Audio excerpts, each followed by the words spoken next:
Hi, girls and guys. Just me. I told you guys about a month ago that someone had knocked the brake pin that holds my caliper out of this. Now, I've been working on cars. I'm 49. I've been working on cars for 40 years. Never in my life, until the targeted individual program in my life went overt, has a brake pin come out. This is what they look like. It's a caliper pin. It holds the caliper to the rotor. Never have I had one of those. There's a lot of nevers when you're a targeted individual. There's so many nevers you couldn't imagine. The first never part is tools never disappeared. Now, when I was a kid, I always wondered why my dad would get so mad at me when I would borrow his tools. Well, Mason used to disappear a lot of my tools. But since he's went cell phone, since Mason's acquired a cell phone, he doesn't do anything. You hardly ever see him with me. Rarely. On occasion you see him. But rarely do you see him with me because he doesn't do anything out here in the yard anymore. Almost every socket's gone out of the box that we got him. So, the idea that Mason is losing my tools doesn't exist any longer. The perps have stolen every one of my sockets that are needed. They have disappeared. And see, because I've been a mechanic my whole life, as a hobby and other reasons, I have quadruples of everything. So I have 4 or 5 3/4, 4 or 5 13/16. I have 4 or 5 of every tool. Wrenches, sockets, screwdrivers. I now don't have even one long 3/4 inch socket. I do not have a deep well 3/4 inch socket. Where I had 2 3/4 inch deep well impacts, which means you use the gun on them. And I had 4 or 5 of the just standard sockets, deep well sockets. So all my tools have disappeared. Just literally disappeared. Normally, I keep the deep well on the breaker bar, the socket for my truck, because if I have to pull, because this fits this truck and it fits my Bronco. So I just leave it in a toolbox like this. The other week, I took it off and sorted through my tools. And I noticed then how many tools were missing. Well, now that I come back and look for the deep well that I put back, it's completely gone. So now instead of using standard, I have to use a 22 millimeter, a metric junk one. This is a junk socket. This is chrome vanadium. It isn't snap-on like I'm used to having. Let's get to the party here. Let me show you the problem. I replaced these brake pads last year, and as you can see, let me get this turned around here. As you see, the rotor is good and smooth. The pads looks like the pads are almost wore out. Wow, isn't that weird? I just put new pads on this thing last year, and now the pads are almost wore out. How does that happen? Well, let me show you. Oh, look, the pin's in it. That's remarkable. That's remarkable. Well, I don't know what the problem is then, because this thing violently shakes now. See, I thought the pin come out. This is the one I replaced, but you see all the brake dust on it? There shouldn't be that much brake dust on here. So, no, I was absolutely wrong. The pin is not missing. But there's something majorly gone wrong in the front of my truck. That's the tie rod. It's still good. Not a bunch of moving in it. Ball joints look good. Ball joint, top ball. I mean, it's all... There's no reason that this thing should be moving around. I'm kind of in shock here that... that brake pin didn't come out. I looked for it and couldn't see it. I mean, the other one I replaced. And again, I'll tell you, I've never had to replace one of these in my entire life. I've never even purchased one. When I was building Volkswagens, they came with a kit because I always put disc brakes on the front of a Volkswagen. But it makes absolutely 0 sense. Driving last night, this thing just going down the road 55 miles an hour, feels like the wheels shaking out of my hand. The tires are balanced. As you see, I bought these tires new last year. They're still in really good shape. I got a good deal on an online tire buyer. I think it's like cheaptire.com or I can't remember the name of it, but good price on tires. I don't understand. I do not understand why this thing is shaking that bad. Now there's a little play in the tie rod ends, a little play, but nothing to explain the severe shaking in this truck. Now you'll remember I don't do back brakes on vehicles. I don't have enough strength in my hands anymore to pull the springs to put rear shoes on. So all the rear shoes were redone.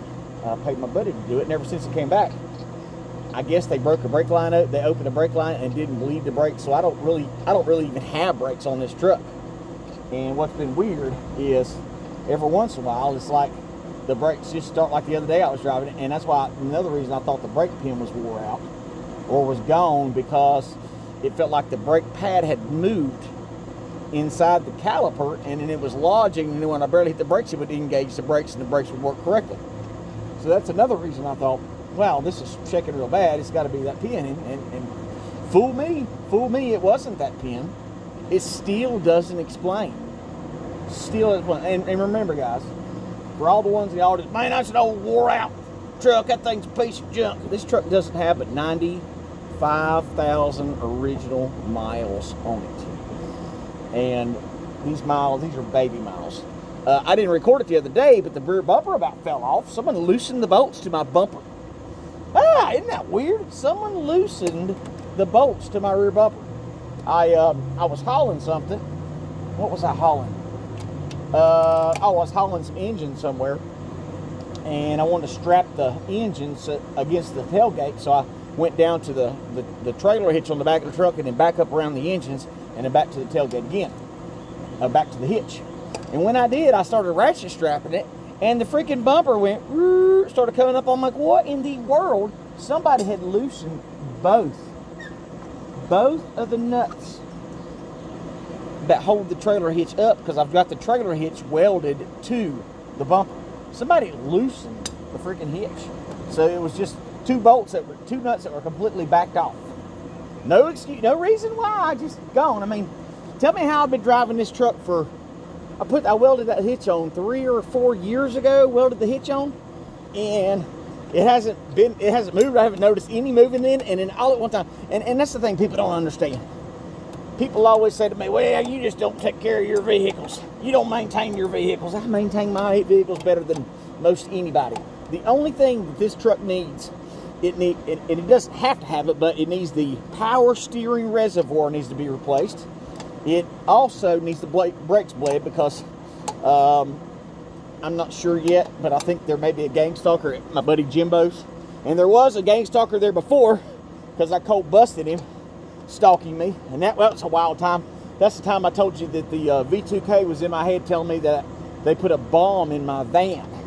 And oh, I won't go into that now, but yeah, it was a very traumatic. Here comes the plane. Salt Air Leasing, of course.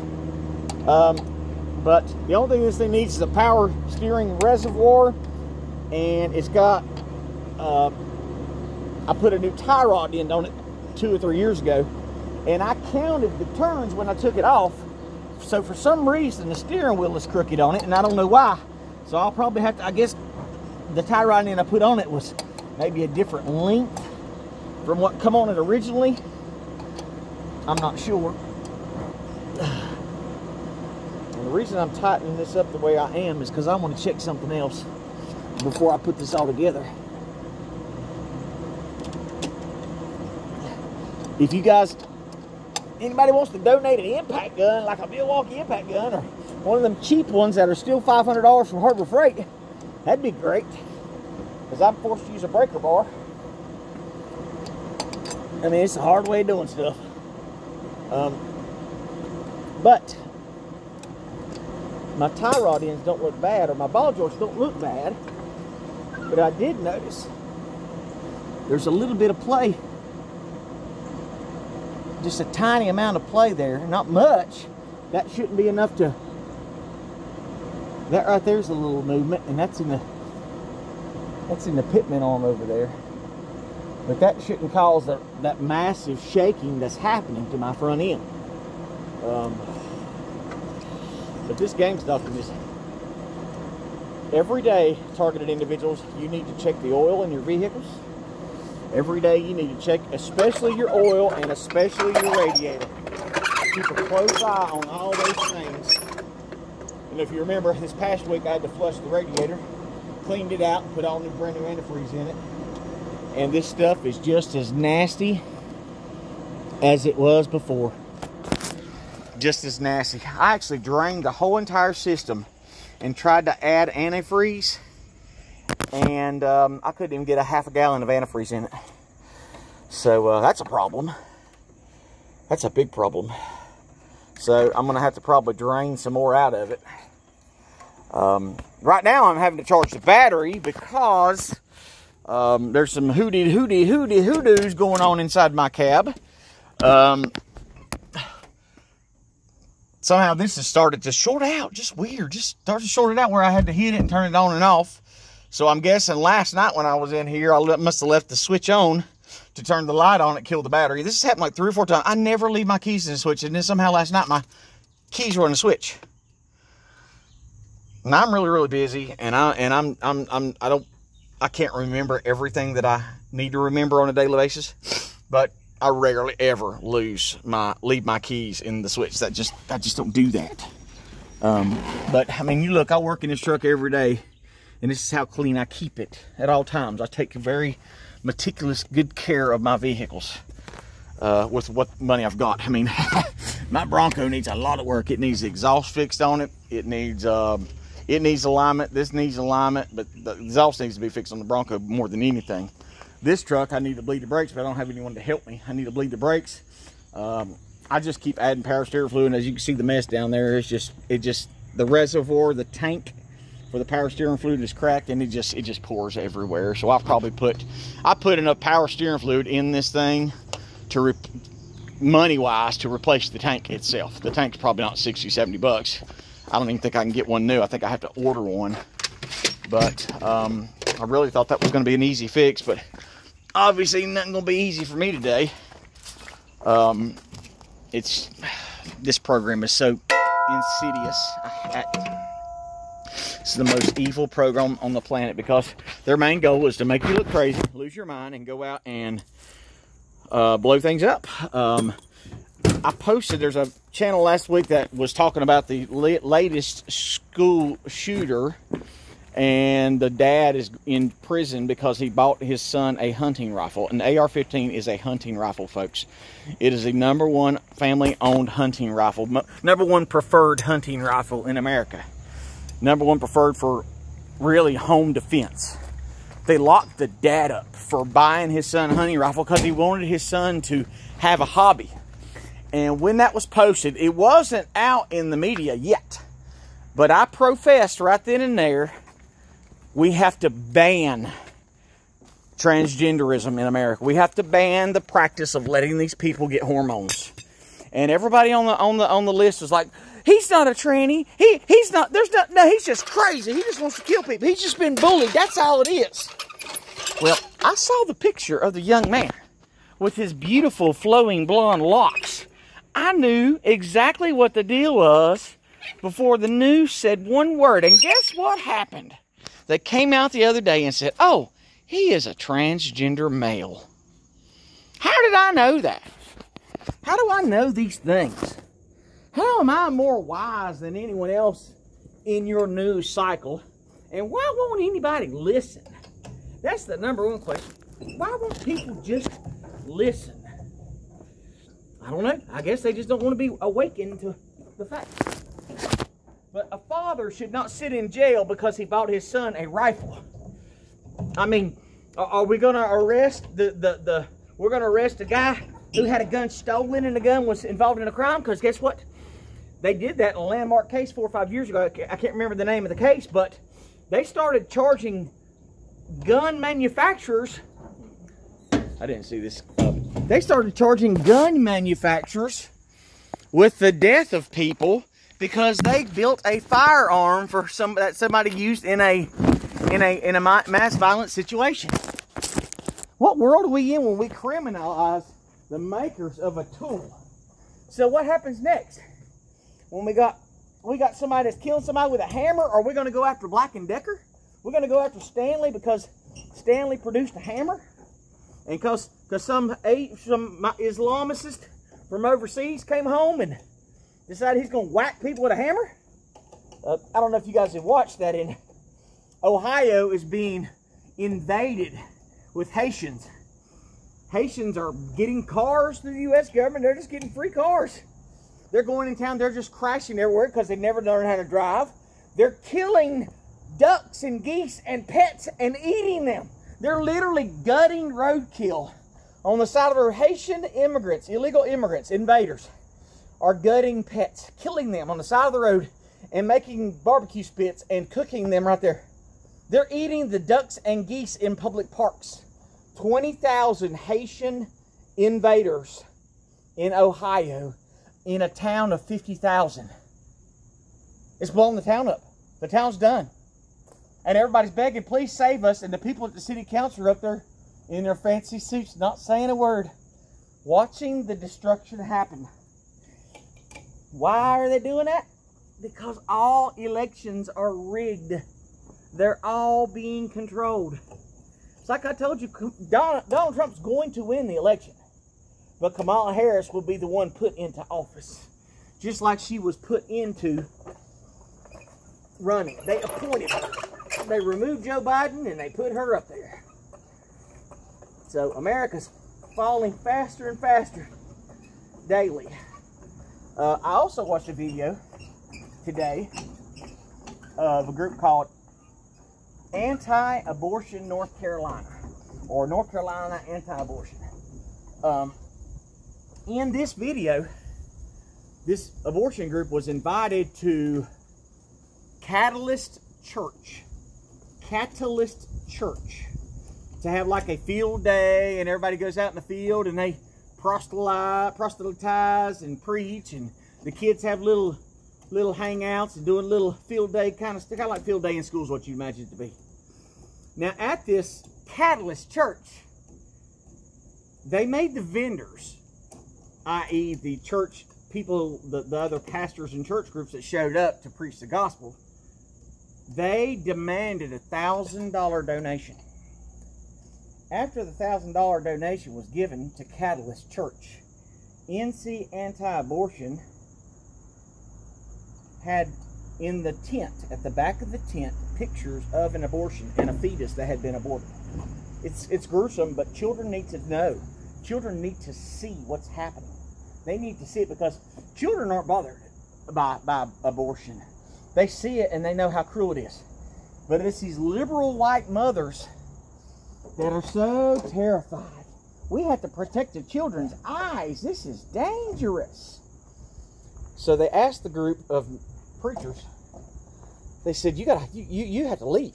You have to leave. You can't have that imagery. And what do you mean I can't have it? You said there was nothing wrong with it. Why can't I have it? I told you I was going to have it. And they argued and argued and argued. See, those pins are in there. But you see the brakes are the brakes are almost gone. How did they wear out that fast? That's insane. They shouldn't be wore out that fast. I just put these pads on last year. I've never had a pair of brake pads wear out in less than a year's time. That's craziness. There's literally no pads left on this truck. I don't even see a... You guys tell me where my brake pads went. Look, there's nothing on there. There's no brake pads left on the front of my truck. Completely worn down. That's insane. That's crazy. I just put pads on this thing last year. Last year. They didn't even last a year. That's a problem. Wow. But at this church, Catalyst Church in Jacksonville, North Carolina, you need to go hit their website, hit their Google review page like I did. These pastors, and it's always, and I've noticed this, it's always the bearded, tattooed Christian men that are the first to shut down God. The bearded, tattooed Christian men that want to protect women. I'm going to protect you, woman, because you shouldn't see those vile images of abortion. Nobody complained except the lily white faux Christians. So they compromised, and the guys with Anti-Abortion North Carolina said, Okay, we'll cover up the 4 pictures that you have a problem with. We'll cover up the 4 pictures, and there shouldn't be a problem. And they all agreed everything was fine. 10 minutes later, law enforcement shows up. Now, the Bible says you shouldn't involve the government in matters of your Christian brotherhood. You're not supposed to sue your brothers in Christ. Well, your first clue that you should sue these people is because they're not your brothers in Christ. And I was proud. The one thing about the guy that for anti-abortion North Carolina is he's a former cop. And I can see that all over him. But he was standing up for the Word of God. If church members have a problem with seeing an aborted fetus and being against, not only being against, because listen, just like the NRA has compromised our gun rights away, the pro-life people have compromised the life away of unborn children. They compromised life away. Well, you can do it. You can kill them here, but you really shouldn't kill them here. We'll probably give in to that one here later, but you shouldn't kill them here now. So the cops came and trespassed that man and his church, the anti-abortion church, trespassed them and kept their $1,000. And then when the man reached out to try to get to find a resolution to make sure that these brothers in Christ don't make this same mistake, because they shouldn't have done it. I mean, they broke God's law. When the guy said they're preaching, yeah, you're breaking God's law. Why would you call cops? And they're like, well, I'm sorry, we're just not going to. First, they made an appointment. Then they said, well, you know, we're not even going to agree to have a discussion about it. We're just going to kick you off, and that's it. And we're going to stand behind our parishioners who don't want to see that violence. So you guys know me. I get on the phone and I call this church, Catalyst Church, and I said, I need the pastor's voicemail. Well, the pastor's on in. He doesn't have a voicemail. He's got a secretary. Now, this is supposedly a mega church in Jacksonville, North Carolina. So I wait for the church's secretary, the pastor's secretary, to get on the phone. And I start talking to her. I said, well, can you tell me what your beliefs are, ma'am? I really want to talk to the pastor. She said, well, our standard beliefs are on the website for the Southern Baptist Association. And I knew right then and there, because I don't know if you know this, the Southern Baptists have now conceded, and now they're all for gay and transgenders. Guess who else was at that party, at that church gathering? They were selling dope pipes. They were selling pop paraphernalia. They had gay and lesbian church representation there. Imagine that. But as soon as that woman said, yeah, the Southern Baptist Gospel, the Southern Baptist Association. And I was like, well, ma'am, I said, well, how can I find out about your church? Well, we've got a website. You can Google us, or you can see on YouTube our church services. All of them are posted right there. I said, really? I said, ma'am, you know what else is on YouTube? She said, what? I said, the blasphemy coming from your church. I said, I just watched an anti-abortion group get kicked off the grounds of your church because they showed images of the remains of a fetal murder. And she said, what? Yes, ma'am, it's all over the internet. Is that what your church represent? Well, sir, I don't know about that. I said, well, I'm telling you. I said, and I'll tell you this. God is going to rip the Southern Baptist Association from the top of the steeple down to the floor. He's going to rip it to pieces when he comes back again. What'd you do? You called me to attack me. And I said, no, ma'am. I called to warn you to repentance. And she hung up. She hung up. That was that. That's all she had to say about that. So, I'm telling you, just like the NRA, the Baptist associations, as the Southern Baptists have sold out American churches in the South and the Baptist. My grandfather was a Baptist, and he'd probably roll over in his grave right now. He knew about all this. Of course, my grandfather wasn't the best Christian. We didn't find out until after he passed away that he had a whole other family out there. Maybe that's where I have my philandering ways. I got them from my grandpa. See, there's a little movement right there, but not that much. I mean, there's any movement is not good movement. Yep, this. Oh man, well, it's a little peace of mind for me But I had no front brakes. And I got to check with Advance and see why I don't have front brakes. That's a problem, because I don't have any front brakes at all. So, you better get your homes in order, folks. I better get myself in order. I haven't been obeying the good Lord either. I've been fighting this piece of metal in my finger for a while now. I'll show you yesterday's score. 24-foot ladder, 24-foot extension ladder. I went to pick it up yesterday, and it was bent bad. Where was it bent? It was bent right here. You can see where it's torn open there, and then right there where I bent it back into shape. It's a lot straighter than it was. It was completely sideways, and then that step right there disconnected. So I'm going to need to try to do a little bit more straightening, but I don't want to do that until I weld it back together again. And I don't have a metal welder, so that's going to have to wait. But I need that. That's about a $300 ladder.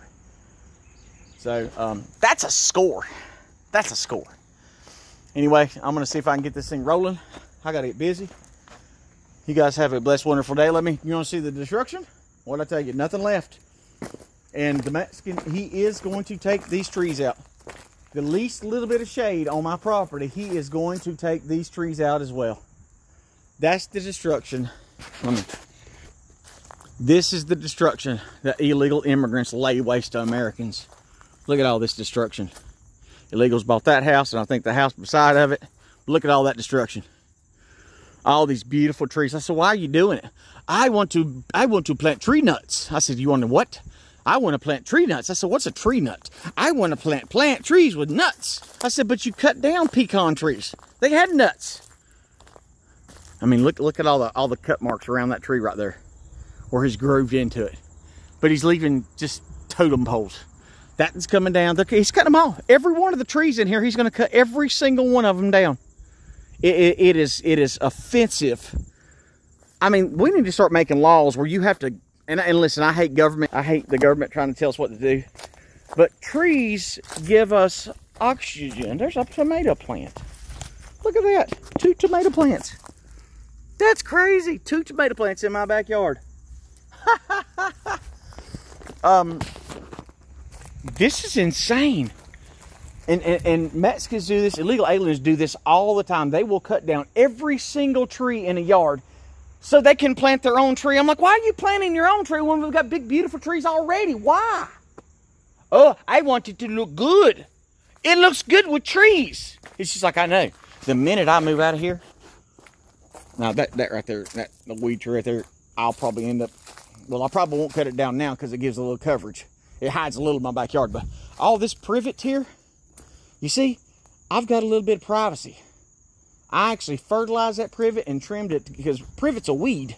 But if you train it to grow up and you keep it trimmed and you cut it back hard one time and it'll get thicker and thicker, I've got privacy in my backyard. But as soon as I'm gone, you can guarantee they'll cut every bit of this down, and I guarantee they're going to cut the red tips down too. These are some of the prettiest red tips, photinias, until the morons cut on the ones in the front. Luckily, I think I finally beat the blight off of those. So hopefully the blight's okay on those. But as you see how beautiful and tall they are, that's like 50 feet tall. Big, beautiful privets. But yeah, that's destruction. And he wants to cut that one right there down and let it fall in my yard, but my truck's sitting right there. So guess who ain't gonna move their truck or their trailer? I'm gonna actually pump that tire up on that trailer, and I'm gonna back it over to the fence. And I'm gonna dare him to drop it on my freaking house, or on my property. Because then I'm gonna sue his freaking ass. He is nice as he can be, but guess what? Date rapes happen every day. And men are really nice to their dates before they drop them a GHB pill, or they drop something in their drink, or they take advantage of them, do things they shouldn't do. They're really polite then, aren't they? Yeah, I don't know if we're upside down right now or not. We probably are. This is an evil world, and I'm so sick of it. I'm so sick of illegal aliens. I am tired of them. And listen, black folks are waking up, but it's just a little too late. Like the ones in Ohio, bitching and raising hell. The ones in Chicago, bitching and raising hell. These illegal immigrants is getting all the money. When we waiting, they're waiting in line for days at the food bank. And guess who's there before they are? Illegal aliens are there in lines taking all the food. They're taking everything. on top of the free food they already get from the United States government. See, the United States government is cutting back on American citizens getting assistance. Did you know that? But they're adding illegal immigrants and giving them more assistance. Isn't that remarkable? Remarkable. I know. Anyway, I'm out. Have a good day.